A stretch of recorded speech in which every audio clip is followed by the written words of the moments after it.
Good morning friends. তো দেখো, আজকে আমি আবার একটা নতুন ভিডিও নিয়ে চলে এসেছি। আজকে আমি কি রান্না করব চলো তোমাদের সাথে একটু শেয়ার করি।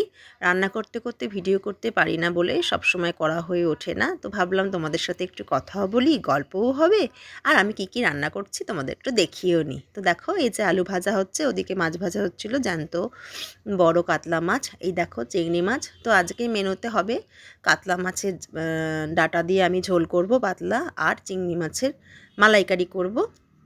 তো চলো এক এক করে দেখো, চিংড়ি মাছগুলোর মধ্যে কি সুন্দর ভেতরে ডিম আছে। তো চিংড়ি মাছের মালাইকারির জন্য আমি সব প্রিপারেশান করে নিচ্ছি, এক এক করে গুছিয়ে নেব। তো তোমরা প্লিজ সবাই আমার পুরো ভিডিওটা দেখো, লাইক করো, শেয়ার করো, কমেন্ট করতে ভুলো না কিন্তু, আর সাথে থেকেও সাপোর্ট করো। তোমাদের প্রত্যেকের ভালোবাসায় আমি কিন্তু থাকলাম। তো দেখো মাছগুলো এই যে আমি ভালো করে ধুয়ে নুন হলুদ মাখিয়ে নিয়েছি এক এক করে। এই যে কাতলা মাছও তাই ভাজি, আর এই যে ডাটা, এই ডাটা দিয়ে আমি কাতলা মাছের ঝোল করব। আর এই দেখো ঝিঙে রয়েছে, আমি ঝিঙে পোস্ত করব। তো আর নারকেলও আমি কেটে নিয়েছি, এই যে নারকেলের দুধ বার করে নেব চিংড়ি মাছের মালাইকারিতে। তো একটু ডাল করব, আর এই যে আলু ভাজা অলরেডি আমার হয়েও গেছে। তো কেমন লাগলো ভিডিওটা তোমরা কমেন্টস করে জানিও।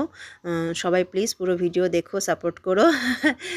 তো তোমাদের প্রত্যেকের ভালোবাসা এত পাচ্ছি, তো ভাবলাম তাই তোমাদের জন্য ভিডিও করি। দেখো মাছগুলোকে আমি লাল লাল করে ভেজে নিচ্ছি, খুব কড়া ভাজবো না যেহেতু জ্যান্ত মাছ, তো হালকা ভাজবো, খেতেও ভালো হয়।